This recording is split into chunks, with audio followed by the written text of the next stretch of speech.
It's now a great honor to introduce our keynote speaker to you.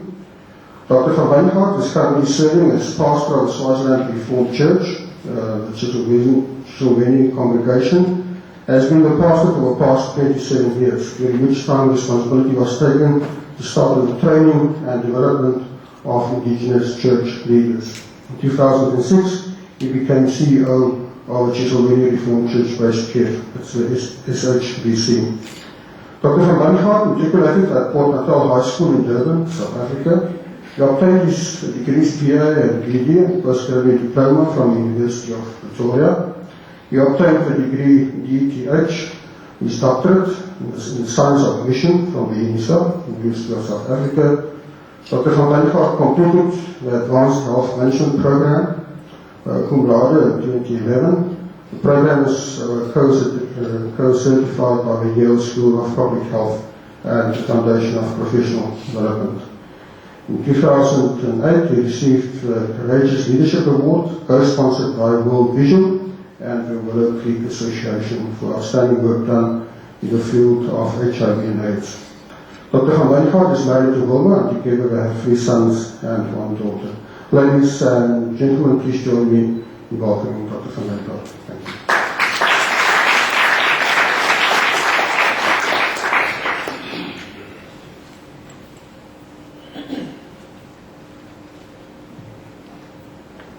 I'm not used to coming forward without some people singing. That's it's normally done in church, as far as I am. So it's always a problem to come forward. Thank you very much, Johan. Ladies and gentlemen, it's a huge honor to be here this morning and to be present as people are receiving awards for outstanding work. I thought that I would like to share a few thoughts from my side on how corporates and NGOs can partner in the corporate social responsibility task of each business, each company, which I believe they need to do if they want to make a difference in the country where they are situated, and in our case in Swaziland. And just share a few ideas and then also give you some background on what we're doing as SHBC, Swaziland Home-Based Care, on what we're doing to try and combat the problem of HIV/AIDS in Swaziland. As I was sitting at this table and looking around at the other tables, I realized that, I think we're all very friendly this morning, but in our house probably there's just a feeling of, I'm from company A and there's my rival from company B, and which one of us will be getting the award this morning? Which one of us will be honored? And so I suspect that there's a little bit of rivalry present in this room. And then I thought to myself, isn't it great that I can be here as a representative of Swaziland Home-Based Care and just assure that I'm friends with all of you. No rivalry. I'm so glad that I can be part of this function this morning. Let's just have a quick look. I'm sure that most of you know what's going on with HIV and AIDS. And if you don't know, then it's high time that you do research on what's going on. This is probably, perhaps except for the financial problems that Swaziland is facing, but this is probably the biggest problem in Swaziland. Just to give you a short background on what's going on, a 42% prevalence rate at this stage for HIV and AIDS. That's usually women who are pregnant and then being tested, and according to this, they work out more or less what's going on with AIDS. When you look at women in the 25 to 29 year bracket, 49.2% are HIV positive. That's huge. That's young girls. That's HIV positive, and men about 10 years older. That's when they peak at 44.9%. That's just mind-boggling if you think what's going to happen in the future. Life expectancy in Swaziland half to 37 years from 1990 to 2006. In other words, a baby that's born today, we can expect that the child won't become older than 37 years. Children, 1 in 3, 33% of children are orphaned or vulnerable children, and this tripled in the past 6 years. And just to start thinking of what's going on. We did a survey a few years ago in the Swaziland area in two chiefdoms, at the Sombotse area and the Matangeni area. And we found in both of these areas that about half of the homes don't have a father anymore. And we all know how difficult it is to bring up a child without a father. And half of these homes, actually more than half of them, don't have a father anymore. If we look at corporates and their corporate social responsibilities in Swaziland, I do think that most corporates are becoming aware that they need to take up their responsibility to do something in society. It's no longer an option. We all need to get involved within society for various reasons. If we come back to the problem of HIV and AIDS, your clients are the people that you need to retain. And if they die of HIV and AIDS, you won't have your clients any longer. In other words, for good business practices, you need to have to retain your clients. But also, people working for you, your employees and their families, they're being affected by this disease, by the pandemic. So it makes sense that businesses, corporates, take responsibility, make it their responsibility to get involved with this pandemic and try to make a difference within Swaziland. However, social responsibility is not the core business of most corporates. You're in the business of making money, selling your product or your service, whatever you have. You're in the business of making a profit. Working with problems such as HIV and AIDS, that's on the side. That's not part of your core business. On the other hand, there are many NGOs whose core business is to impact the communities in various ways. In our case, then with HIV and AIDS, but in various other ways, NGOs are impacting the community. Therefore, by partnering with an NGO with a proven track record, corporates have always they can make a huge difference within society by taking hands with some NGO and saying, let's work together. Although this is not my core business, I know that this is your core business. Can we take hands and do this work together? And that's what I would like to propagate this morning, that corporates start taking hands with NGOs and see if they can together make a difference. How do you choose a partner? Good practice in terms of systems, the systems it uses, its management, administration and governance. In my experience as a CEO of SHBC and also through the studies which Johan mentioned that I did with the Advanced Health Management Program, I've just become more and more aware that an NGO in today's world cannot be different from corporates in terms of management, governance, financial structures and everything. Everything needs to be done in a professional way. And I think it's crucially important for NGOs to adhere to these principles. An NGO worthy of becoming a partner should use tried and tested business practices, such as project management, monitoring and evaluation, and impact evaluation, to make sure that what they are doing is really extremely effective. All work that NGOs are doing are costing a lot of money, and we need to use that money in the best possible way. We need sound financial practices. Coming to our own organization, Swaziland Reformed Church Home-Based Care, or SHBC, as I refer to it. Perhaps just a very short introduction to where we started and how we came to be what we are today. In 2005, actually 2004, I was invited to submit an article for an overseas journal on the impact of HIV and AIDS, specifically in Swaziland. This was published in America. And in 2005, I was invited to a conference in the Netherlands to address a fairly large group of church representatives from all over the world to speak about the possibility that churches, or the way that churches could impact this problem of AIDS in various countries.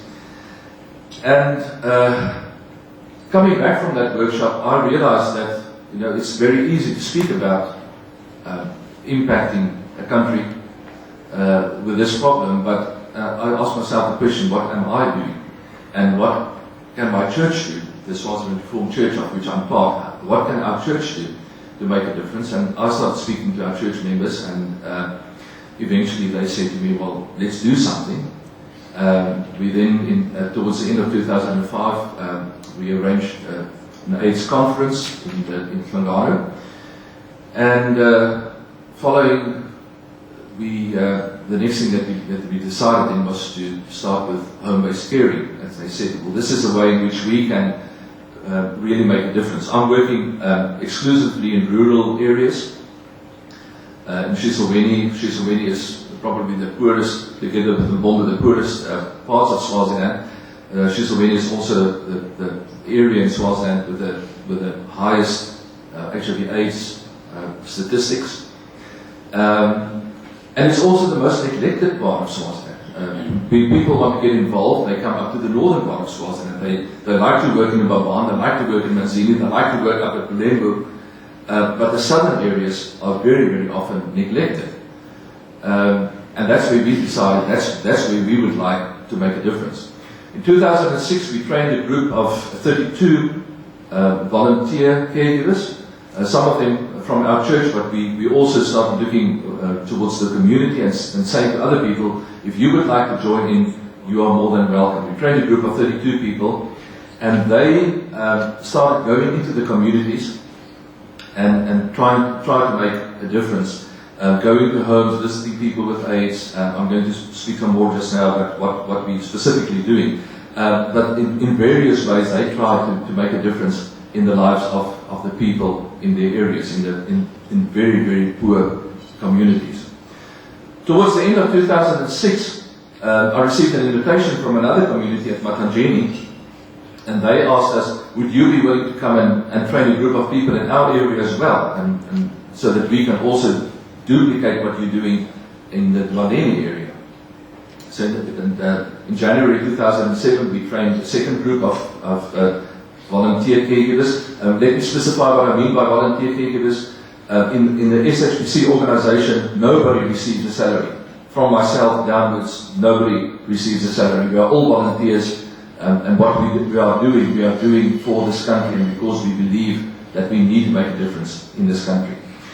So we trained a second group of volunteer caregivers at Matanjeni. Shortly afterwards, we trained a third group in the Labumbisa area, Somtongo area, and then more and more people started taking note of SHPC, and they came to us, communities came to us and said, would you please come and train us as well. So by the end of 2007, we had 6 communities in which we were already situated and working.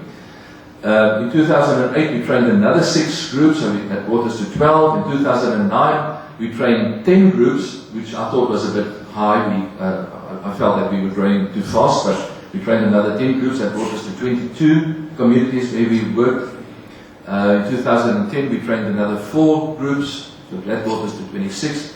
And this year, we've trained another 4 groups as well. So at the moment, we're standing at 30 communities where we are situated in and impacting that communities through volunteers, through people of the community working within their own communities. At this stage, 850, more or less 850 caregivers, and we're reaching about 2,700 people, plus their families, in making a difference in their lives. Let's go on and just speak about the work itself. Our vision to become the hands and feet of Christ in the community surrounding the church. And our mission statement, in a community devastated by poverty, sickness, broken families and death, we want to bring back true Christian hope, not only through our words, but also following the perfect example of our Lord Jesus Christ, by reaching out in love to those in need, comforting and supporting them by all means available to us. So we really feel that we can, as a church, we can make a difference. And we're a very small church. We consist of a few hundred members, but through the work that we've been doing, as I said, we're already impacting the lives of 2,700 people directly and indirectly many, many more as their families are also reached through their work. That's just a few slides of lovely Swaziland area, one of the places where we are working. We have basically 4 things that we do, 4 large programs. We've got the caregiving program, we've got the NCP, the neighbourhood care points, which I'll speak about a little bit more just now.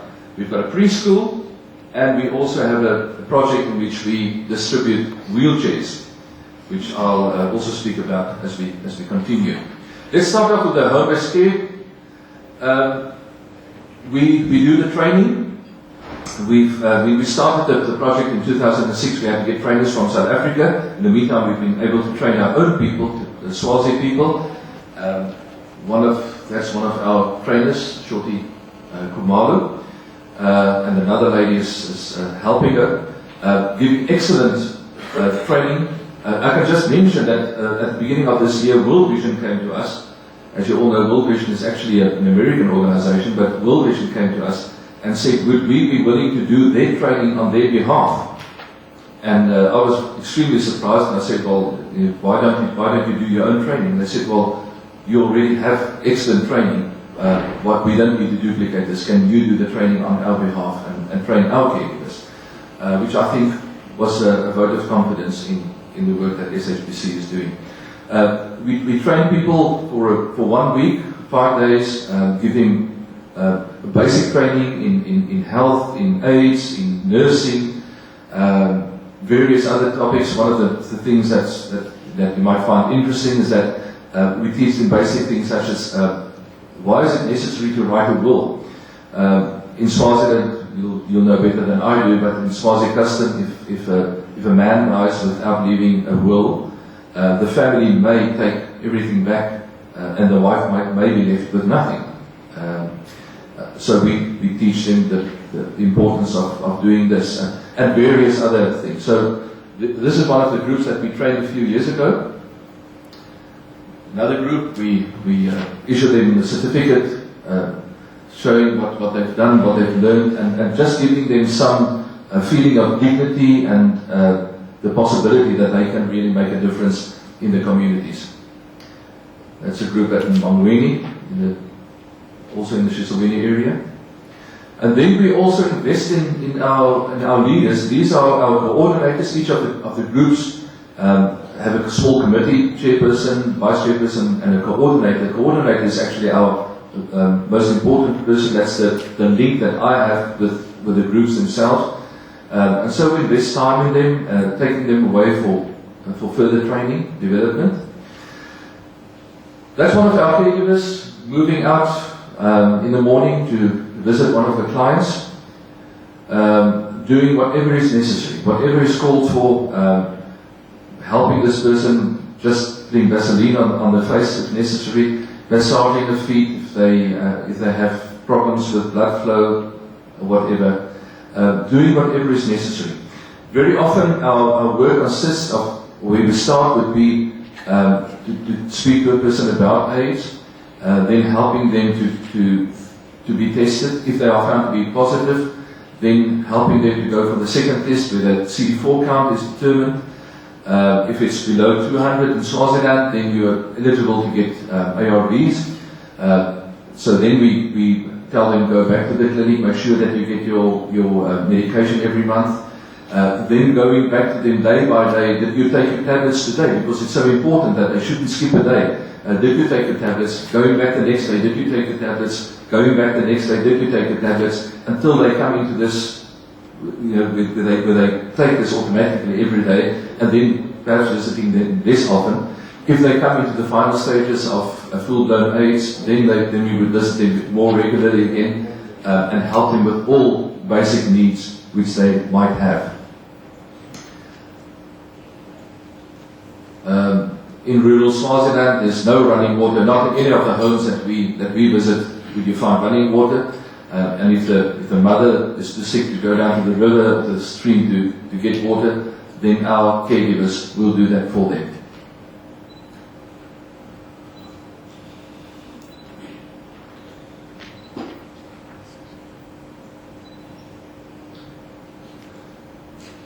one of the functions that we have, and you might come and have a look at the table in the front where I've just unpacked the bag for you to see.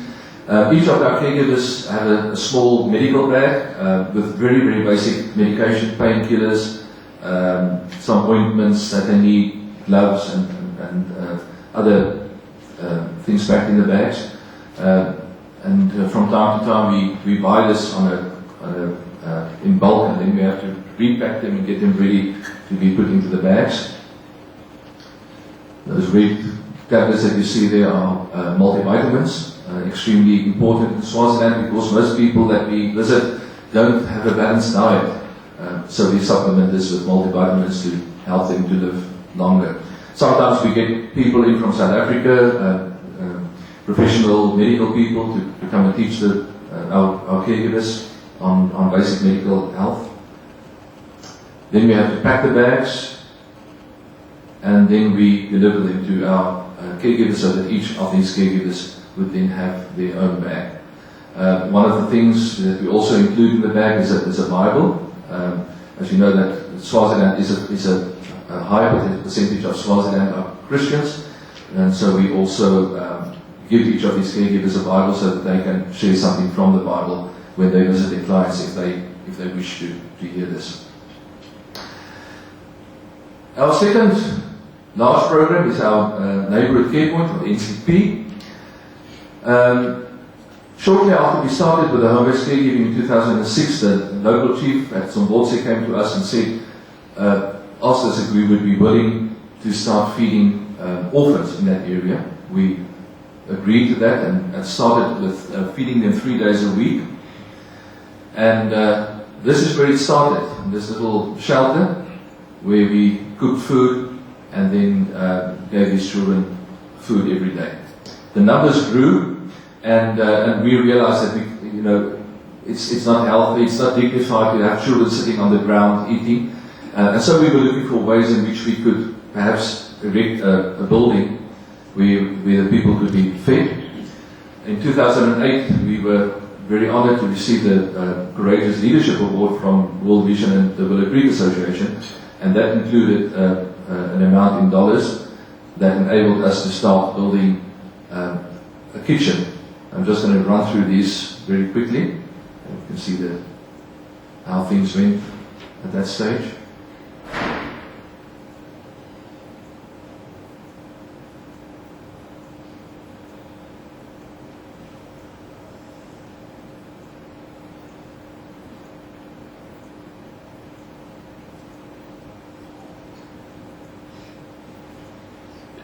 That's our completed building that we have at Dwalini at this stage, with a lovely kitchen, a large dining room with tables and chairs where the children can sit down and have a good meal, at least one good meal per day.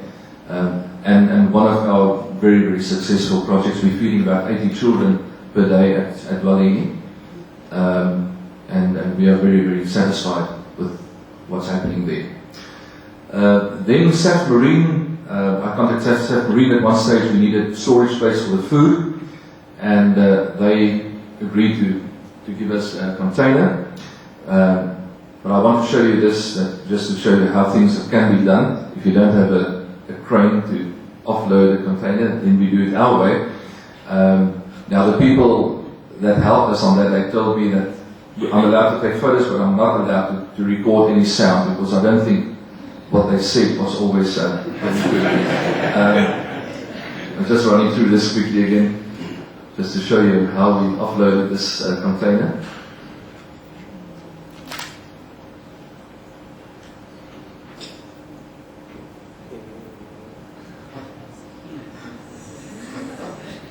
And just as a matter of interest, the stones that you see behind the wheels, they are there for a purpose, that the forklifter didn't have brakes. So we didn't want the forklifter to run away with the container.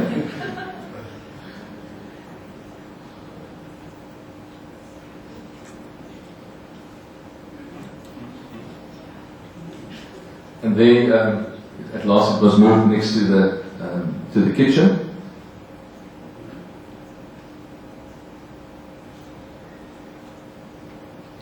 We put in shelves where everything could be stored, put in lights, and that's the building as it is at the moment, with the container, everything next to each other, and we use this as a storage place and also as a feeding place for our neighborhood care point. We also started a preschool. That also happened in 2006, not long after we started with Home Based Caring.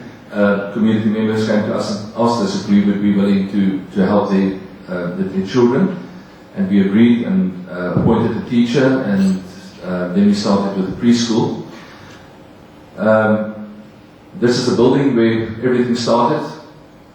That's how it looked when we started with this. We renovated the building, plastered it, painted it, had someone come in and help us putting lovely pictures on the walls that would be fitting for the children.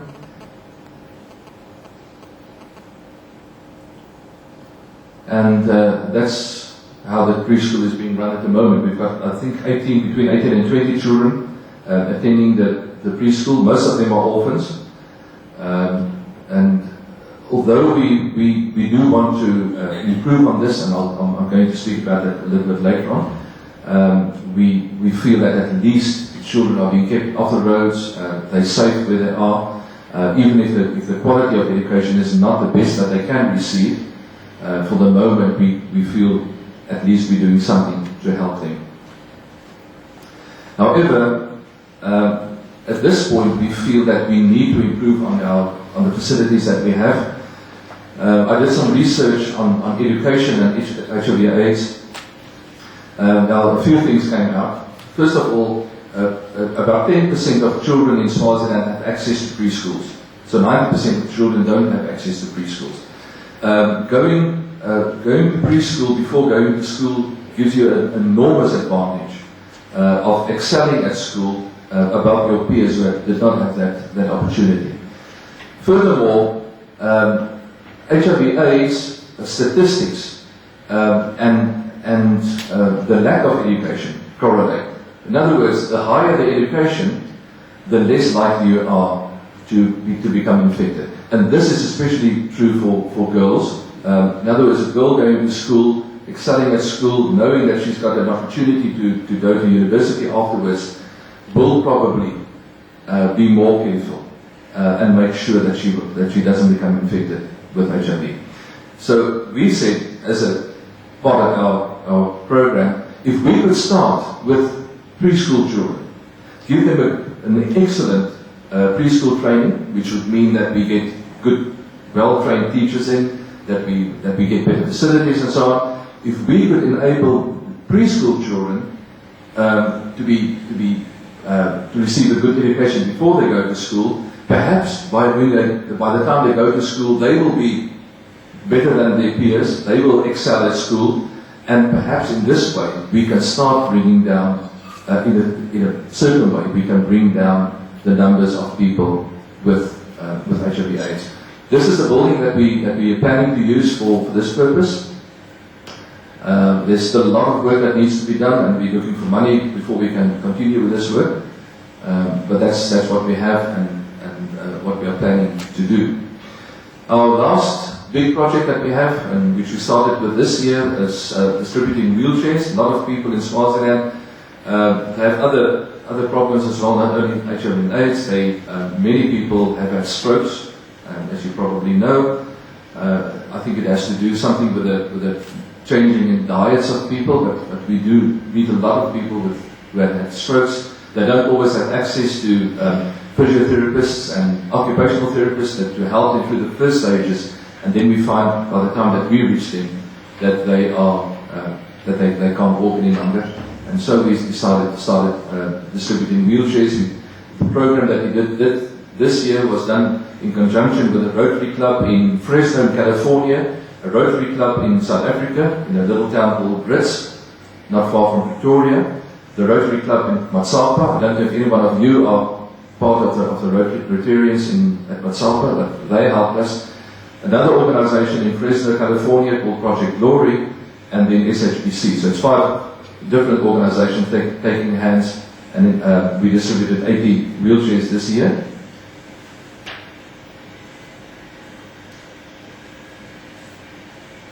This lady was, when we reached her, she'd spent 3.5 years in bed, never ever getting out of bed, for 3.5 years until we reached her and gave her a wheelchair, and she was able to get out of bed for the first time.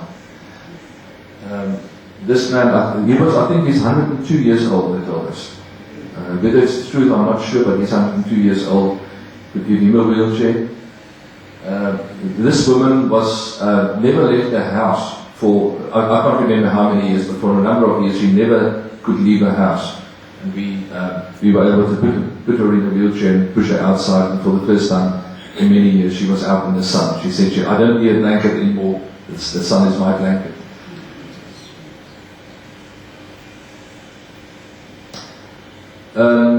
We also have a board of directors, which I think when we started with SHBC, I was doing everything, but eventually as we grew, I realized that it's impossible, so we had to appoint a board, and they are giving me tremendous support in the work that we're doing.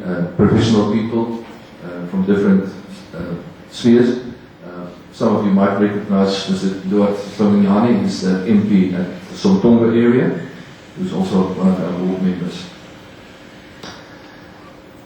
Why is it that SHBC is often considered to be a partner of choice?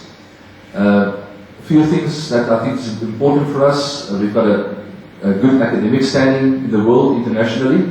City and University of New York considers SHBC as a big best practices case study of the high impact potential of faith-based organization on HIV and AIDS. They're busy doing a lot of research on SHBC to see what can be duplicated in other countries to get the same type of results. And a number of articles have been published about this in various journals, academic journals. We at this stage linked to the University of KwaZulu-Natal, their AIDS research program called HERD, also a very high profile organization, and run by Professor Alan Whiteside, who actually comes from Swaziland. He grew up in Swaziland and has a lot of interest in the AIDS problem in Swaziland. Linked to the University of Pretoria as well.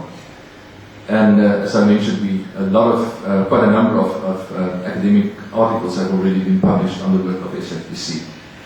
International recognition, the Courageous Leadership Award that we received in 2008. Why spending of money? Now, if you look at that number up there, 339,442 Mrangeni in the 2010-11 financial year. Whenever I speak to anybody from a corporate world, they tell me what you're doing can't be done with that money. It's impossible. But we do. And what I'm saying is that we're spending it in a very wise way. And one of the things which I feel is important is that our total administration costs is actually less than 1%. Many NGOs will run at around about 35% that they budget for admin costs. We've just decided to cut down on that so that most of the money that we give out will go back directly to the people in need, the people who do the work, or the people who need the care. That's just a map of the different places that we're working at this stage. Zimbabwe, this is all Swaziland. In Zimbabwe, down that's Dwali, that's where we started, and right through to Somtongo on the very close to Lavamisa. As I said, 30 communities that we're working with at this stage. Our SHBC partners, we have a number of international church partners, a few from South Africa, some from America, Willow Creek's from American, this one is from the Netherlands, these are very South African. NGO and other partners, Project Glory is an American organization, World Vision, American, Nurture, of course, that's our Swaziland, one of our Swaziland partners, SAF-AIDS, that's working in Swaziland, and UNICEF, which is also an international partner. And then we have a few corporate partners. One of our big supporters is an organization called Arnau van Wyngaard. I'll say something more about them. FNB, I'm so glad to see our people friends from FNB here as well. I'll say something more about them. And then we're hoping that we're going to start with a partnership with MTN, and they are also present this morning, and I'm glad about that. Just coming back to Burger Foundation, they're helping us at this stage. 250 of our caregivers, they're helping with medicine, to keep the medicine bags filled each month at around about 70 Imalangeni per person. So they're giving us a substantial amount so that we can keep on with the medication to fill the bags. FNB helped us 2 years ago to get a van to do our work even better, and we're proud to drive around in this van. And every time when people see this, I say, "Are you from FNB?" And I say, "No, the FNB just donated the van." But extremely grateful, and the van is still running. If you want to see it, it's outside. We're still using it very, very efficiently. And we've approached MTN. I'm going to mention it here. We've approached MTN to help us with the preschool at Waleni. We've already submitted a proposal to them. Hopefully, they will support us to get the preschool running at Waleni. Then, just as a last few remarks, our running costs. What are the things that we need? Annual costs. We need to train about 120 new caregivers each year, and that costs us around about 450 Imalangeni per caregiver. That runs up to 54,000 Imalangeni for the group. We supply each one with a medical bag. The bag plus the contents works out around 250 Rand Imalangeni per person. And we give each person a t-shirt. You can also have a look at it when you come here, just to identify them within the community. When they put on this shirt, people know that's someone from SHBC, and we can trust those people. They will help us. They won't gossip about us. That's one of the things that people feel very, very sensitive about. They won't gossip. When you see someone from SHBC, they will give you good support. Monthly costs. What we need to do, we can't do this at this stage. We don't have the finances, but that's what we, in an ideal situation, what we would like to do.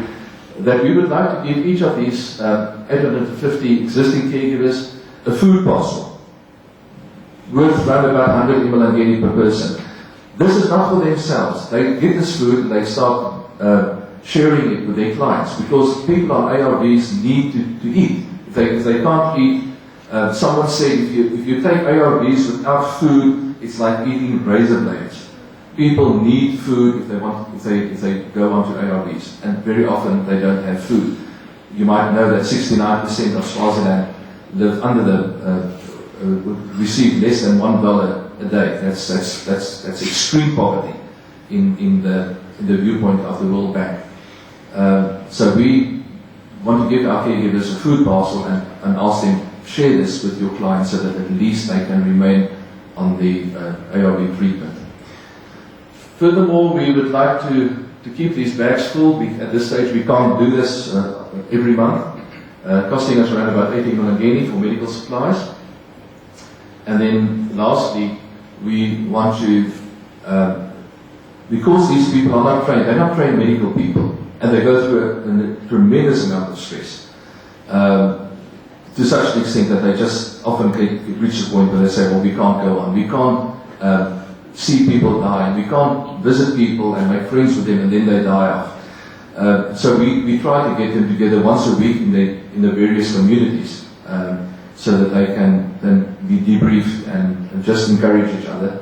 But that costs money. We have to give them lunch when they get there. In order to do that, that would cost us around about 70 Rand per person per month. That works out around about 250 Imalangeni per person that we need. Projects that we're planning to do, training of new caregivers as communities make their needs known to us. We don't recruit people, it's communities coming to us, asking us whether we would be willing to train them. Continued professional development of caregivers to expand their levels of expertise in a variety of fields. basic things about nursing, or sometimes we would get physiotherapists in, or an occupational therapist, and they do further training with our caregivers. Establishing new preschools. Once we've done this at Dwaleni and we see that it works, we would like to expand the preschool, go into other areas, and give the people, the children in those areas, the same opportunities. Expanding NCPs, the neighbourhood care points, to reach more orphan and vulnerable children with our feeding programs. And that's what we do. That's what I want. That's what I'm excited about. That's what I would like you to become excited about, and start seeing the potential. What can your business do? What can your company do to make a difference in Swaziland if it starts taking hands with another NGO and going into the community? Even if it's not your core business, with the help of an NGO taking hands with you, it will be possible. You have each one of you received the pamphlet, and if you'd like to speak to me afterwards, you're more than welcome. Come and have a look in the front table, what we have there. You're more than welcome to come and speak to me. And I would like to make contact with you as well and see if there's a way in which we could become partners in this huge fight that we have against the pandemic in Swaziland. Thank you very much.